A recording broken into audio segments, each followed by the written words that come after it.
শুভ সকাল আমার প্রিয় বন্ধুরা, সবাই কেমন আছো? আশা করছি সবাই ভালো আছো, সুস্থ আছো। আমরাও ভালো আছি। কোচবিহার জেলার ছোট্ট একটা গ্রাম থেকে আমি কৃষ্ণা। আমার ব্লগ চ্যানেলে তোমাদেরকে অনেক অনেক স্বাগত আর আমার অনেক অনেক ভালোবাসা। কাজ করতে করতে হচ্ছে সকালবেলা দেখো বৃষ্টি চলে এসছে, আর বৃষ্টিতে আমি ভিজে ভিজে সমস্ত কাজ করে নিয়েছি। আর যেহেতু কাজ করতে করতে ভিজে গেছি পুরো, তাই চানটাও করে নিয়েছি। চান করে হচ্ছে রান্নাঘরে ঢুকেছি, এখন একটু চা খাবো। এই বৃষ্টির দিনে চা না খেলে হয় বলো? একদমই ভালো লাগে না। তো সেই কারণে হচ্ছে একটু চা বানিয়ে দিচ্ছি। আর বৃষ্টি কিন্তু একদমই এখনো থামছে না, ঝিরঝির করে এখনো পড়তেই আছে।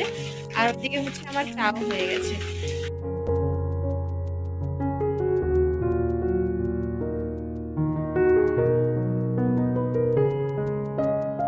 আমার আগের থেকেই হচ্ছে গ্লাসে কিন্তু চা খেতে খুব ভালো লাগে।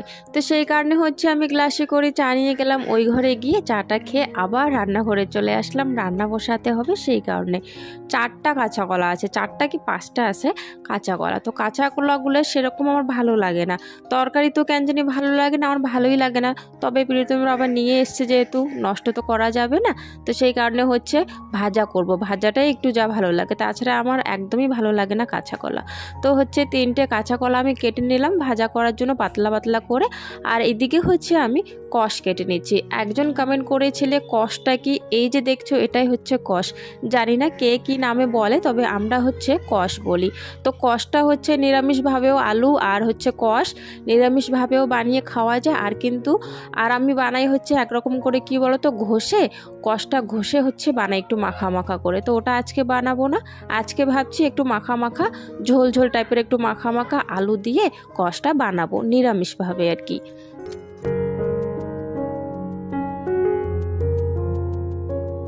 এই যে আমার হাতে সবুজ চুড়ি আর হচ্ছে হলুদ চুড়িটা যে দেখতে পাচ্ছ তোমরা, সেটা হচ্ছে আমি সেদিন পরেছিলাম, রিলস বানাবো বলে পরেছিলাম, আর খোলা হচ্ছে না।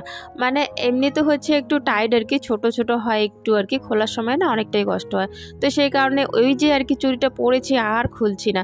তবে এই যে ঝুমুত ঝুমুত করে যে বাজতে থাকে, আমার একদমই পছন্দ না। কাজ করার সময় যে বাজে আমার একদমই ভালো লাগে না। তো সেই কারণে বেশি দিন রাখবো না, কয়েকদিনের মধ্যেই দেখবে যখন অধৈর্য লেগে যাবে আমার, তখন হচ্ছে আবার কিন্তু চুড়িগুলো খুলেই ফেলবো। আর এই চুড়িগুলো হচ্ছে শ্রাবণ মাসে কিনেছিলাম। শ্রাবণ মাসে তো সবাই সবুজ চুড়ি পরে, তো আমিও নিয়ে এসেছিলাম। কয়েকটা ভেঙে গেছে আর কয়েকটা আছে কিন্তু। এদিকে দেখো আমি বসিয়ে দিয়েছি সেদ্ধ করার জন্য, একটু ভাপিয়ে নেব। সেদ্ধ বলতে একটু ভাপিয়ে নেব। লবণ দিয়ে দিয়েছি, লবণ আর হচ্ছে একটু জল দিয়ে ভাপিয়ে নেওয়ার জন্য ঢেকে দিলাম। আর এদিকে এখন আবার কাঁচা কলাগুলো আর কি ভাজা করে নেব।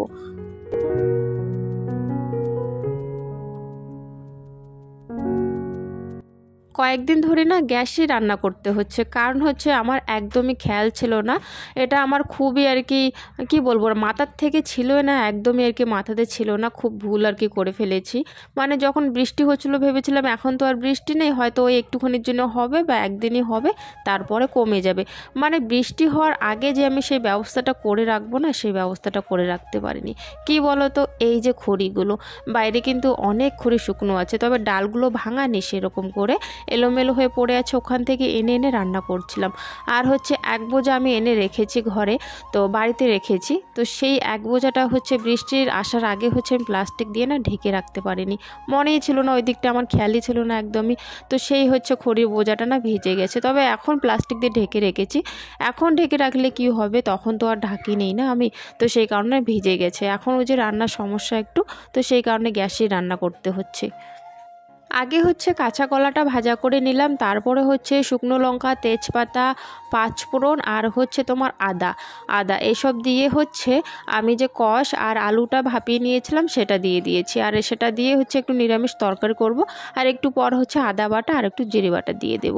তো এইভাবে হচ্ছে নিরামিষটা বানিয়ে খাই আমি, বেশ ভালোই লাগে, অতটাও খারাপ লাগে না। আর একটা হচ্ছে ঘষে করি, সেটাও নিরামিষই করি, সেটাও বেশ ভালোই লাগে। কষ হচ্ছে এই 2 রকম করে রান্না করে আমি। আর হচ্ছে তোমার ওই যে নিরামিষ তরকারি যখন দেওয়া হয় তখন একটু করে দিই। তোমরা কি মানে কীভাবে আর কি কষ রান্না করো একটু কমেন্টে জানিও তো, তাহলে আমিও তোমাদের মতো বানিয়ে একটু খেতে পারবো।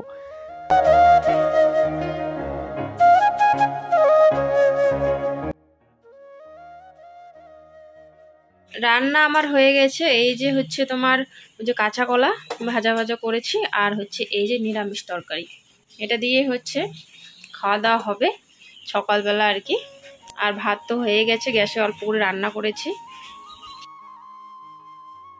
রান্নাঘরের কাজ ওইদিকে করে রেখেছি, আর এইদিকে এই ঘরে এসে দেখো এখন এলোমেলো পড়ে আছে। এই বিছানাটায় এই এতগুলো জামা কাপড় কীভাবে পড়ে আছে বলো তো।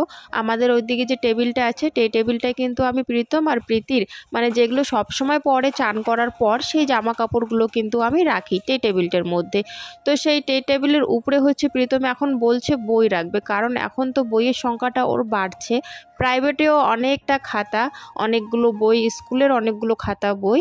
তো একটা না টেবিল কিন্তু বাচ্চাদের লাগে বই রাখার জন্য, তাই না? সবসময় তো ব্যাগে ভরিয়ে রাখতে পারে না, কারণ ব্যাগের থেকে আবার প্রাইভেটের বের করে প্রাইভেটের ভরতে হয়, আবার প্রাইভেটেরগুলো বাড়িতে রেখে স্কুলের ভরতে হয় বই। তো সেই কারণে না টেবিল একটা লাগে। ওর বাবাও বলে সবসময় একটা টেবিল লাগে, তবে ঘরেও সেরকম জায়গা নেই আর টেবিলটাও না আনাই হচ্ছে না। তো প্রীতম বলছে আমি এই টেবিলটাতে রাখবো, এই টেবিলটাতে রাখবো আমার খাতা বই, কারণ আমার অসুবিধা হয়। তো সেই কারণে সমস্ত কাপড় ও দেখো বিছানায় রেখে দিয়েছে, আর হচ্ছে টেবিলটার মধ্যে ওখানে হচ্ছে বই রেখে দিয়েছে। তবে এই জামা কাপড়গুলো আমি কোথায় রাখবো বলো তো? আলনাতে তো ছোট ছোট জামা কাপড় থাকে না, পড়ে যায় বারবার। তো সেই কারণে ভাবছি ওই বইগুলো এক সাইডে রেখে দিলাম উপরেই, আর হচ্ছে তোমার ওই এক সাইডে আবার কয়েকটা জামা কাপড় রেখে দিয়েছি। উপায় নেই, কোথায় রাখবো বলো তো? বিছানায় তো এভাবে রাখা যাবে না। তো সেই কারণে না এক সাইডে ওখানেই রেখে দিয়েছি। আমি কিন্তু টেবিলের নিচে যে থাকে না, নিচে কিন্তু বইগুলো রেখেছিলাম, তবে ওর নাকি নিচের থেকে বই নিতে দেখতে নাকি অসুবিধা হয়, সেই কারণে উপরেই রাখছে। তবে নিচে তো আর জামা কাপড়গুলো রাখতে পারবো না, ঝাড় দেওয়ার সময় ধুলো বালু উঠবে, তাই না? তো সেই কারণে এক সাইডে বই, এক সাইডে হচ্ছে জামা কাপড় রেখে দিয়েছি। কিছুদিন এরকম করে চলতে হবে, দেখি যদি একটু কোনো কিছু আনা যায় বাচ্চাদের আর কি জামা কাপড় রাখার জন্য, যাতে সবসময় ওখান থেকে নিয়ে আর কি পরতে পারে। আর এদিকে হচ্ছে আরও হচ্ছে প্রীতমের কয়েকটা জামা কাপড় ছিল, যেগুলো হচ্ছে পরেও বাজার গিয়েছিল, সেগুলো হচ্ছে বিছানায় পড়েছিল। তো সেগুলো ভাঁজ করে আমি আলাদা করে রাখছি, পরে আবার হচ্ছে আলমারির ভিতরে রেখে দেবো।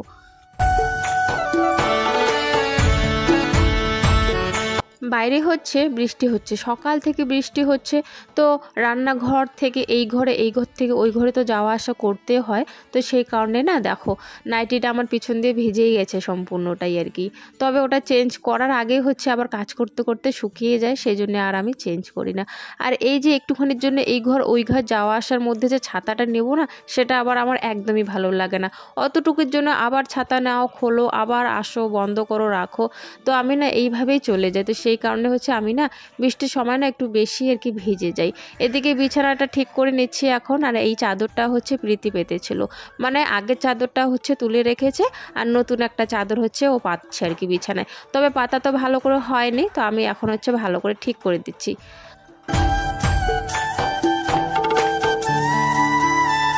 তো আমার প্রিয় বন্ধুরা, তোমরা কে কোথা থেকে আমার ভিডিওটা দেখছো অবশ্যই একটু কমেন্টে জানাবে, তাহলে আমি জানতে পারবো আমার বন্ধুরা কত দূর দূরান্ত থেকে আমার ভিডিও দেখে।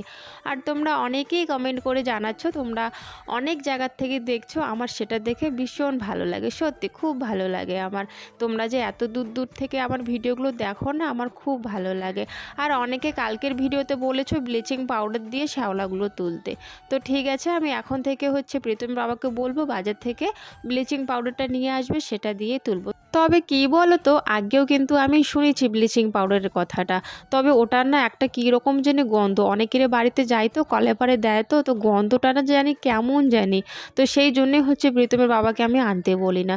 তবে সেটা দিয়ে যদি খুব তাড়াতাড়ি আর কি তোলা যায় শ্যাওলাগুলো, একবার আনতে বলতেই হবে। তবে গন্ধটা একটু আর কি কীরকম সহ্য করতেই হবে, কারণ ওইভাবে ঘষতে একটুখানি কষ্ট হয় বালু আর সার্ফ দিয়ে শ্যাওলা তুলতে, তাই না? এদিকে হচ্ছে চাটা বানিয়ে নিচ্ছি, দোকান থেকে হচ্ছে নিয়ে এসছি মুড়ি নিয়ে এসছি, আর একটুখানি ওই 10 টাকার ওই তোমার ভুজিয়াগুলো যে থাকে সেই ভুজিয়াগুলো নিয়ে আসছিলাম। আস্তে আস্তে হচ্ছে দেখো খোলাখুলি শেষ, এখান থেকে দুজনে হচ্ছে খেয়ে নিয়েছি। আর এখানে হচ্ছে আবার প্রীতম আটা গুলিয়ে রেখেছে, আটা একা একা এসে গুলিয়ে রেখেছে, আর আমাকে ঘরে গিয়ে বলছে যে আটা গুলিয়ে রেখেছি, এখন গোলা রুটি বানিয়ে দাও। তো গোলা রুটিটা হচ্ছে পরে বানাবো, আগে হচ্ছে চাটা খেয়ে নিই। চাটা খাওয়ার পর একটু পড়াশোনা করারও ব্যাপার আছে, তাই না? সন্ধ্যার সময় আগে একটু পড়াশোনা করাবো, তারপরে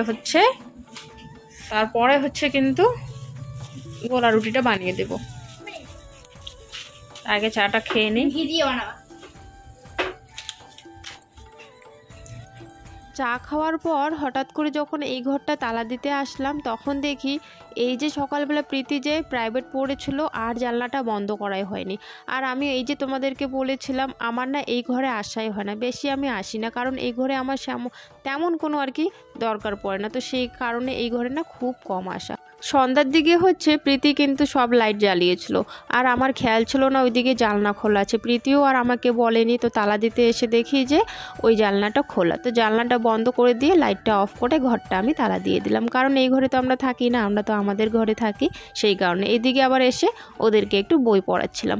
আর প্রীতমের এদিকে পড়া হয়ে গেছে, ও বলছে যে আর একটা সাবজেক্ট আছে একটু পর পড়বো, তো ঠিক আছে একটু পরেই পড়বে ও। আর এইদিকে হচ্ছে প্রীতি এখনও পড়ছে, দুজনকে পড়িয়ে তারপরে হচ্ছে রাতের খাওয়া দাওয়া করতে হবে।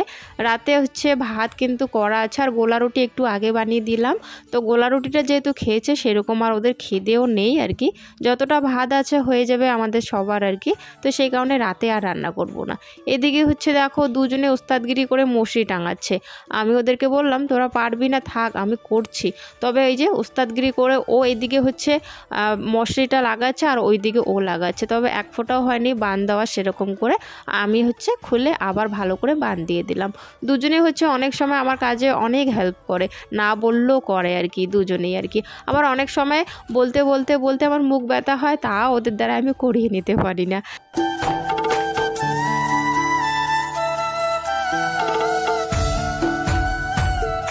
তো এইভাবেই হচ্ছে আজকের দিনটা আমার কাটিয়ে গেল, সকাল থেকে রাত অবধি এইভাবেই দুই বাচ্চাকে নিয়ে কাটিয়ে দিলাম। তো আজকের ভিডিওটা তাহলে এখানে শেষ করে দিচ্ছি আমি, তোমাদের সাথে দেখা হচ্ছে আগামীকাল নতুন দিনে নতুন একটা ভিডিওর সাথে। সবাই ভালো থেকো, সুস্থ থেকো। আর হ্যাঁ বন্ধুরা, ভিডিওটা যদি ভালো লাগে অবশ্যই একটা লাইক করে দিও, চ্যানেলটি সাবস্ক্রাইব করে আমার পাশে থেকো। আর যদি বেশি বেশি ভালো লাগে তাহলে তোমাদের আত্মীয় স্বজন বন্ধু বান্ধবদের সাথে এই ভিডিওটা একটু শেয়ার করে দিও, তাহলে তোমাদের মাধ্যমে আরও আমাদের পরিবারটা যাতে আস্তে আস্তে করে বড় হয়।